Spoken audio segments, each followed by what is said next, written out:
오늘은 인자가 온 것은 이란 제목을 가지고 마가복음 10장 35절부터 45절까지 말씀을 살펴봤으면 좋겠습니다.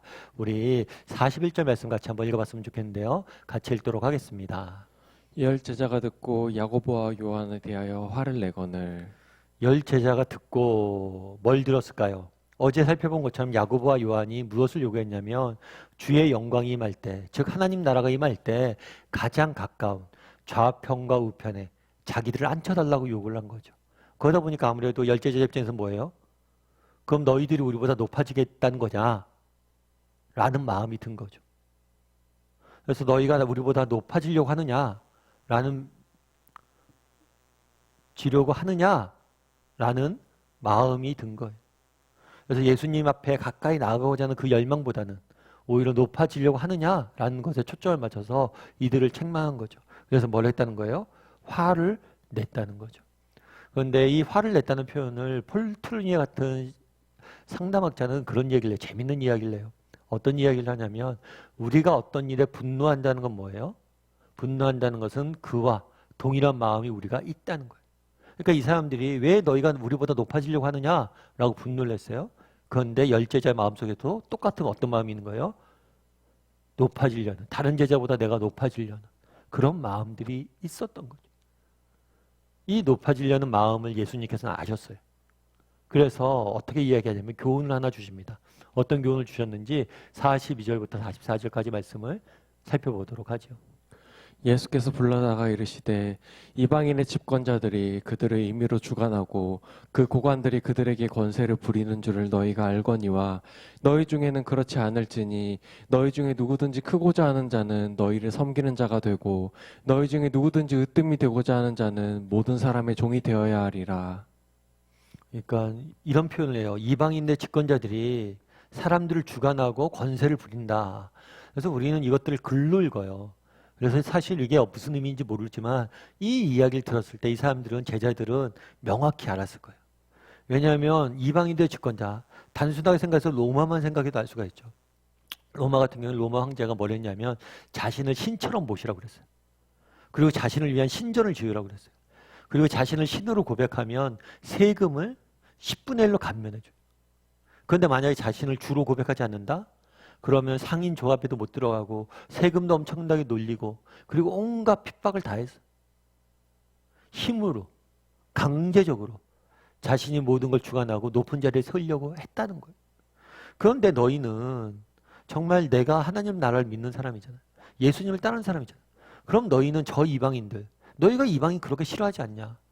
그런데 그렇다면 너희가 이방인들과 달라야 되지 않겠냐? 라고 이야기를 해요. 그러면서 뭐라고 이야기하냐면 누구든지 뭐하면 크고자 하면 뭐하라고요? 섬기는 자가 되고 누구든지 뜸이 되고자 하면 뭐하라고요? 종이 되어야 했다. 왜 크고자 하면 섬기는 자가 되어야 된다고 그랬을까요? 왜 으뜸이 되어야 하면 종이 되어야 된다고 그랬을까요? 사실 우리가 생각하기에는 힘과 권력으로 다른 사람보다 높아지면 내가 더 높아진 것 같은 것처럼 느껴집니다. 하지만 그렇지 않다는 거예요. 진정한 영향력. 정말 진정한 힘은 어디서 나오느냐? 진정한 높음, 진정한 영향력이 어디서 나오냐? 바로 섬김에서 나온다는 거예요. 그래서 예전에 한번 제가 말씀드린 적이 있는데 정말 우리 인생에 필요한 사람들이 있어요. 정말 필요한 사람들은 누군지 아세요? 바로 섬기는 사람들. 여러분 우리 가정에서 예를 들어서 엄마가 없는 날들이 있죠. 엄마가 없는 날들이 있으면 우리가 어떻게 됩니까? 집안이? 온통 난장판이죠. 지저분하고 뭐 되는 게 없어요. 누군가 없어졌을 때 우리가 되게 그 빈자리를 많이 느끼죠.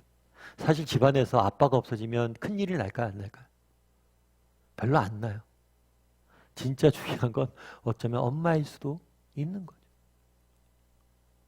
우리가 생각하기엔 높은 사람들이 더 많은 영향력을 있는 것 같아요. 아니에요. 근데 진짜 높은 영향력을 가진 사람은 누구예요? 섬기는 사람들이 영향력이 있다. 진짜 섬기는 사람들이 영향력이 있다고 말씀하신 거예요. 뿐만 아니라 예수님께서는 이렇게 덧붙입니다. 45절 말씀 같이 한번 읽어볼까요? 같이 읽겠습니다. 인자가 온 것은 섬김을 받으려 함이 아니라 도리어 섬기려고 하고 자기 목숨을 많은 사람의 대속물로 주려 함이니라. 인자가 온 것은 여기서 인자라는 표현은 다니엘서에 예언한 메시아를 의미한 단어예요. 그래서 예수님을 의미한 거죠. 곧 예수님이 온 것은 뭐라고요?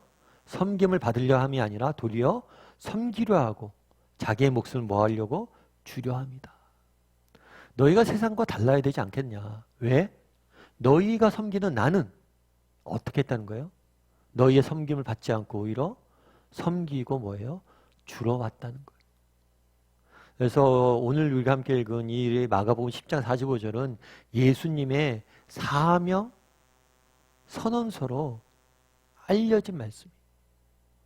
그래서 유진 피터슨 같은 신학자는 뭐라고 하냐면 예수님의 생애는 딱 두 가지 동사로 규정할 수 있다.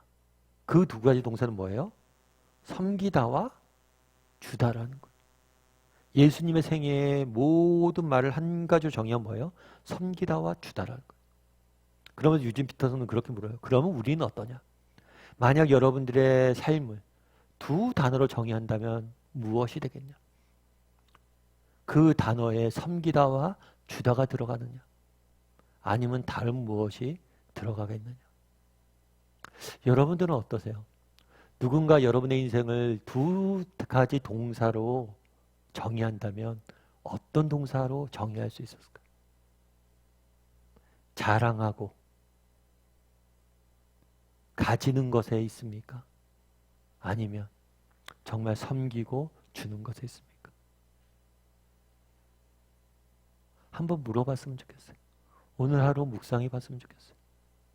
정말 왜 우리의 삶에 정말 기쁨이 사라지고 정말 왜 우리의 삶에 행복이 사라지는가? 어쩌면 우리 삶을 채우고 있는 단어가 잘못된 것은 아닌지 돌아봤으면 좋겠어요.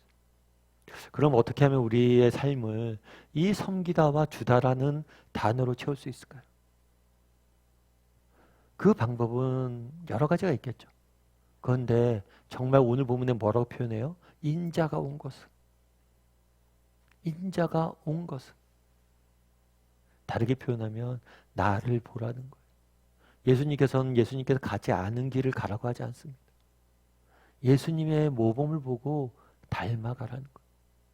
궁극적으로 우리가 해야 될 것은 뭐냐면 십자가를 바라보는 거예요. 예수님께서 행하신 일들을 바라봐야 돼요. 예수님께서 우리에게 무엇을 행하신지를 보여야 돼요. 그랬을 때 우리도 그 사랑을 닮아가고 알아가는 거예요.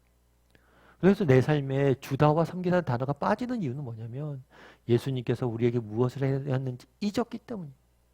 예수님께서 우리가 얼마나 큰 사랑을 받았는지 잊었기 때문에 우리가 이런 삶에 그런 사랑을 실천하지 못하는 거예요. 궁극적으로 우리가 섬기고 주기 위해서 필요한 게 뭐예요? 궁극적으로는 인자가 온 것. 다르게 표현하면 예수님의 우리를 위해서 주신 것. 예수님의 행하신 일을 우리가 보고 묵상하고 그것을 우리의 것으로 만들 수 있어야 돼요. 이면수 목사님이란 분이 계세요. 그 목사님은 토론토에 있는 큰빛교회 원로 목사님이세요. 이 목사님은 캐나다 국적을 갖고 계세요. 그래서 이 목사님이 북한에 있는 동포들의 슬픔을 알고 북한을 돕는 사역들을 굉장히 많이 했어요. 그런데 그렇게 돕는 사역들을 하다가 북한에서 한 번은 갑자기 북한에서 이 목사님을 강제로 억류한 거예요. 그래서 이 목사님이 수년 동안 북한에 강제로 억류되어서 감옥에서 고생을 하고 지내야만 했습니다. 근데 이 목사님이 결국에는 이게 풀려났어요.